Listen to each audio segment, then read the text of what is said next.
Welcome to the Find Your Edge podcast. I'm your host, Chris Newport, founder, head coach, sports nutritionist, and exercise physiologist at the Endurance Edge. Our mission is to empower people to reach and sustain peak performance and health. So get ready to dive into all things training, nutrition, recovery, and more. We hope to give you detailed information and inspiring stories to help you be your best. Let's do it. All right. Welcome back to the Find Your Edge podcast. I am your host, Chris Newport, and I am here in person with a special guest. I thought our friend Juli here would be a really fascinating story to share about getting into the sport and your journey. So Juli, welcome to the show. Thank you. Awesome. Thank you. So give us a little bit. We looked it up. You started with us in 2021.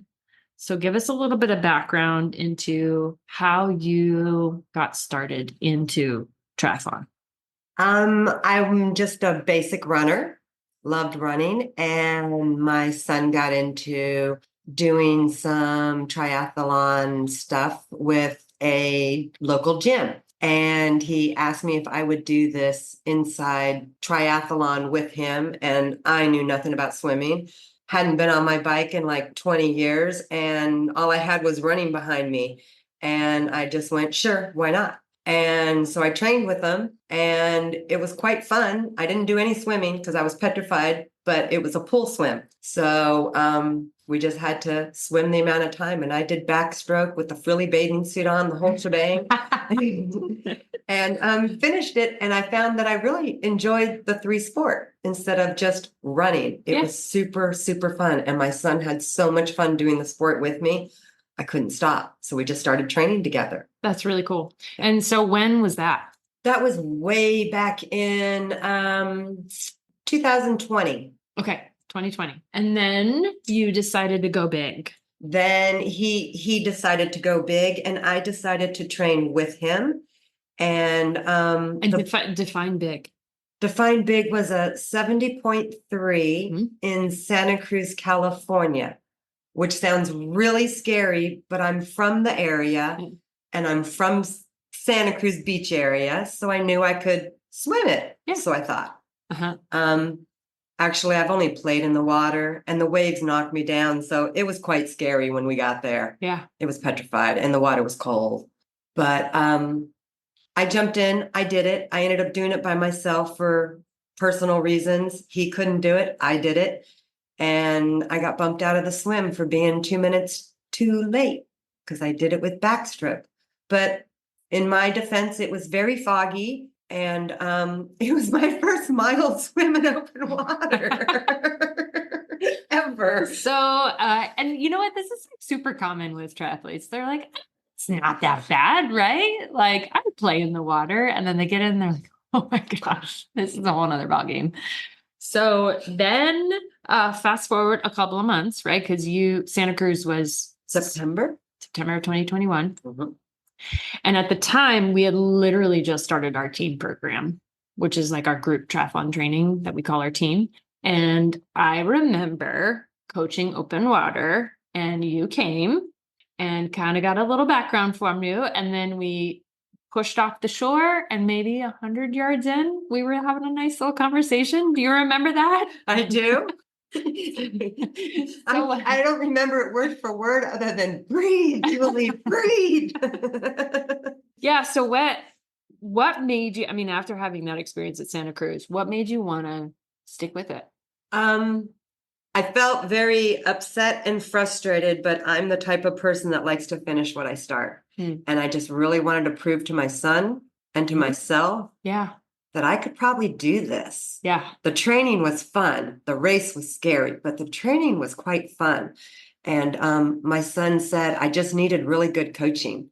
And he had been with Endurance Edge. So he told me, you need to go straight to Chris Newport and go home back to North Carolina and call Endurance Edge right away, which is pretty much what I did after about a week of whining.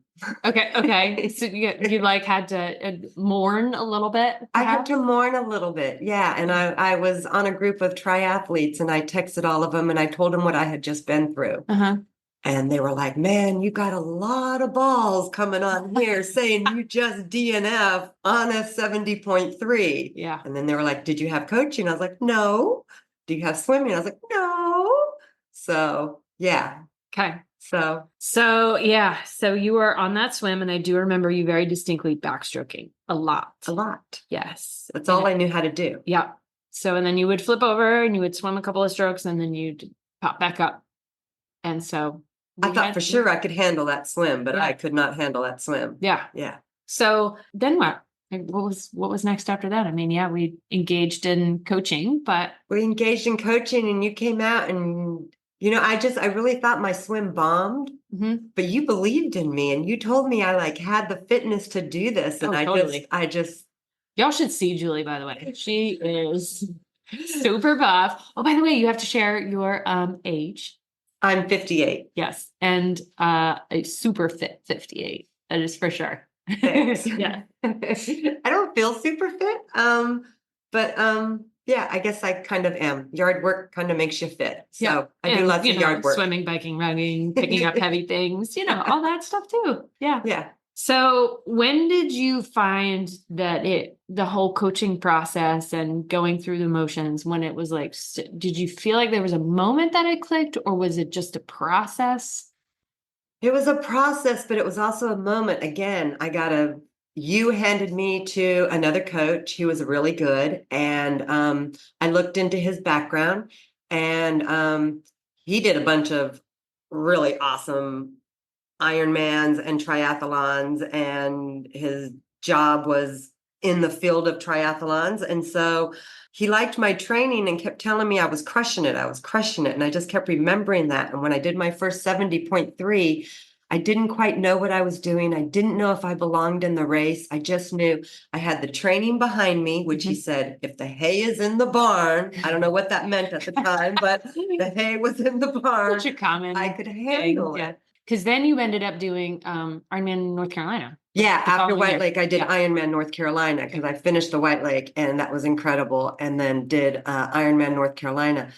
The training was it was fun. It was enjoyable. It was really hard. Mhm. But when you talked with the coach just kept making me feel like I could do it. And getting strong felt really good. Yeah. I have never felt this strong in my life. That's really cool. So That's awesome. at 58, I've never felt this good in my own body in my entire 58 years of life. That's pretty badass. Yeah. Usually it's teenage years. Oh no, baby, I'm just there. Love it. I love it. You recently, so speaking of a coach, you recently had a coaching switch. Yep. Which we ever so often, or, maybe not so super often, but we'll switch people around to different coaches. How has that process been? I was very nervous because I had personal reasons why I wanted to switch a coach. And it was embarrassing. I was having a hard time understanding my equipment. And the coach that I was dealing with loved him, super informational, but I couldn't have my hands on of what I was doing coach wise, seeing things, doing things. Mhm. And I'm a very hands-on person. So even though the message was getting relayed to me through the phone, I could not remember it and relay it the week later. And I just kept getting tripped up and I kept thinking to myself, I think I need to see someone physically, like hands-on, to show them what I am doing. And I bounced it back for probably about 6 months because I really, really, really liked my coach. Yeah. But I had to figure this other part of this puzzle out. Yeah. And so I made the switch. Yeah. And how has that journey been? I mean, it's relatively fresh. It's been good. Yeah. I've kind of felt like, oh no, wait, kind of drowning. You're kind of like reaching for one, but trying to go for the other. It's like, no, it's not anything. Yeah. But I've already learned several different things that I didn't think I could get my hands on before. And so I'm starting to pick up a whole new knowledge of triathlons as far as how to operate all those mechanisms. There is a lot of tech. It's a lot of tech. Yeah. I think that's and I wanted to bring that up because I think sometimes people get very, like, this is a very personal. It's so personal. Sport, right? Yeah. And, it's a journey just like anything else. And you get attached. Yeah. Yeah. So people become friends. Yep. Coaches become friends. Yes. I know sometimes people are like, are we breaking up? It's like, no, we're just having a different path. Kind of felt weirdly like that. Yeah. He was a great coach. Mhm. And it was kind of like, I don't know how to do this because I feel so bad. Hey, But hopefully we supported I you had through to think the of process. myself for just a little bit and Yeah. just do what I needed to do. Yes. And I'm glad I did that. And I know my other coach is still there if I have a question. He's Yep. just a phone call or a text Yep. away. And he Yep. made that very clear to me. So I'm happy. Good. Yeah. Good. Yes. Cool. Okay. So speaking of the group, so you've had this one-on-one coach, but then you've also been doing the team stuff. So what has that, do you feel like that's made a difference at all in this whole process? I came into it just looking for a coach and not feeling like I was going to do a team, but I kind of wanted to belong to a team as a member and wear your little fancy outfit. Which very much right now, Julie has her fancy outfit on. I do. I wear it all the time. I'm like a billboard, as one coach says, but I love the team. I have found friends within the team that the chemistry is like so deep and so Aw. strong. You would think it was like we've known each other for years and years and years and years. I'm talking decades, and we've just barely known each other for 3 years, Yeah. you know? Yeah. And we only see each other when we swim, bike, or run. Yet somehow we all pull each other into this crazy sport of training, and we just keep each other going. And You guys are all doing the same 70.3 this year. You yeah, guys have all roped each other I know. too, I know.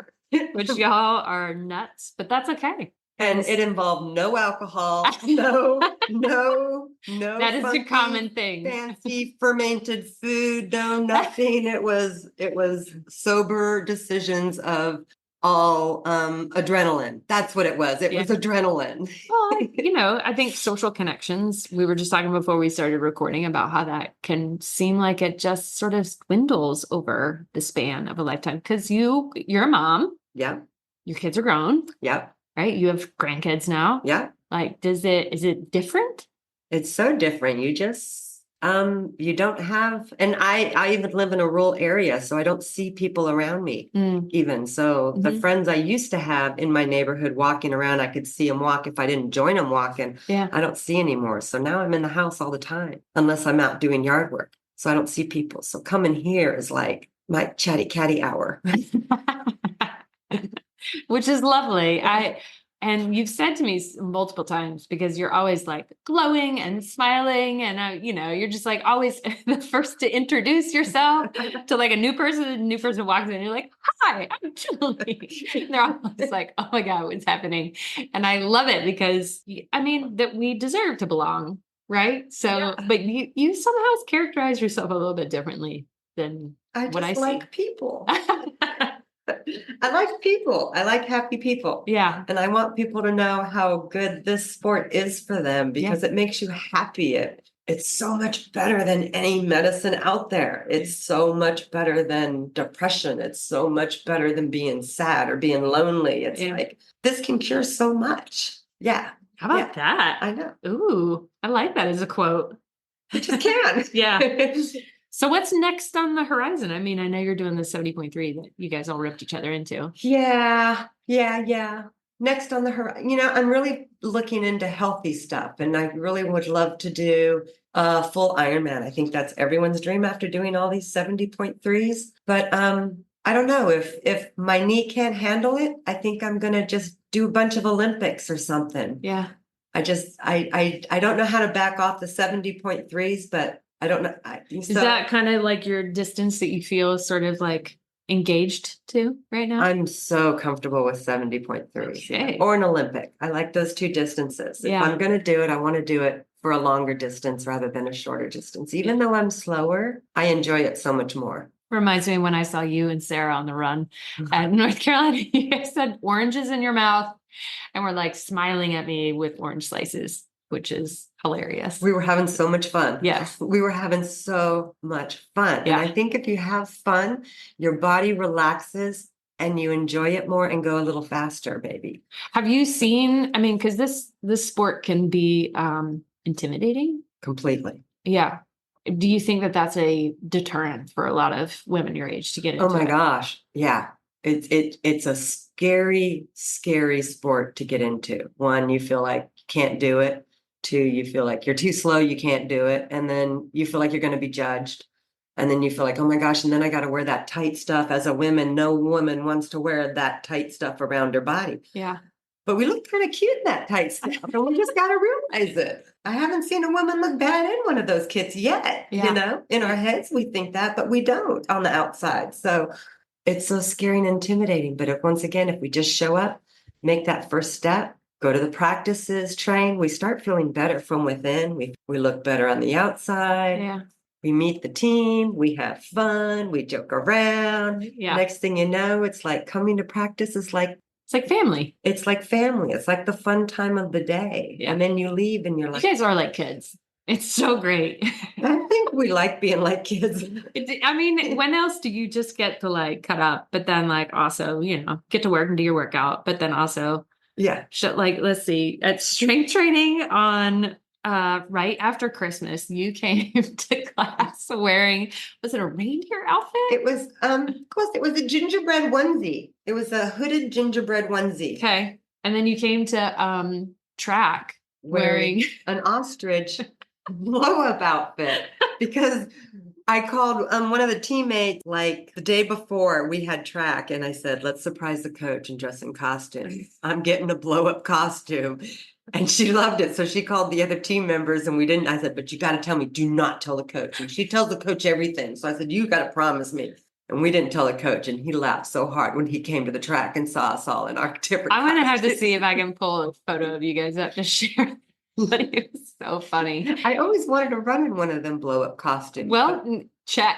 You have checked the life box. That off the box. Yeah. Yeah. That's awesome. Not so easy to run in. All right. So 70.3, maybe some Ironmans on the horizon, but it sounds like this is your thing, kind of like your activity for in and outside. This is my jam. I think this is my, Yeah. I want to do some more open water swims. I think I really love that. Long distance open water swims. I just don't want to get too carried away in that. Yeah. Yeah, I know, which I guess we didn't really tie that bow. Like you were so fearful when you first came and then you just friggin' crushed. You were 70.3. Like, I mean, things we learned. And I think, how long do you remember how long it took you? Is it maybe 40 minutes? Is that right? Maybe I'll have to look it up. I'm not We're sure. gonna have to get some evidence. It was fun. Mhm. It was fun. I enjoy swimming's like my favorite. Out of running, biking, swimming is now my favorite. How about And it that? was my least favorite when I started. How about that? That's so cool. Isn't that crazy? Yes. That's so crazy. I don't know how I got my head wrapped around that because Yeah. I was so incredibly nervous for the first year of every single one of them swims. Every one of them. Congratulations. It's a big accomplishment. Thank you. Yeah. Yeah. So if you had to just sort of tie it all together, if you had to give 2 or 3 tips to whether it be a new triathlete or someone who's perhaps a woman your age, plus or minus, whatever, what would your tips be so that they could get involved and feel stronger like you? Don't be scared. Don't be nervous and just show up. Just come and give it a try because you don't know unless you try it. And eat protein. You got to eat your protein. As Julie's sitting here with her like bowl of chicken. I'm gonna have to take a selfie of us here in a minute. All right, so show up and eat your protein. Show up and eat your protein, but give it a try. Yeah. Give it a try. You don't know unless you try it. Yeah, Scary awesome. things are good things. Yeah. And I think what I've learned from you is that same kind of thing, like to not be afraid and to just be yourself and to smile and to welcome people. Like it's very heartwarming. Oh, I love good. it.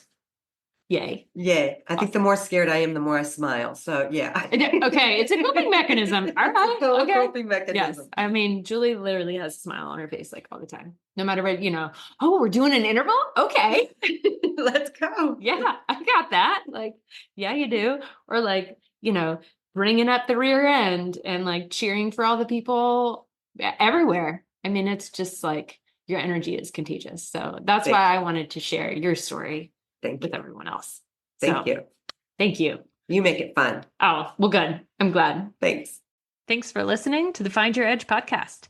If you like what you heard, don't forget to subscribe on your favorite podcast platform so you never miss an episode.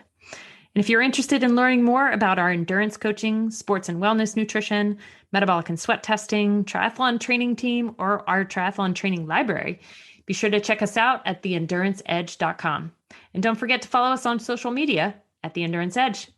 Thanks again, and we'll catch you next time.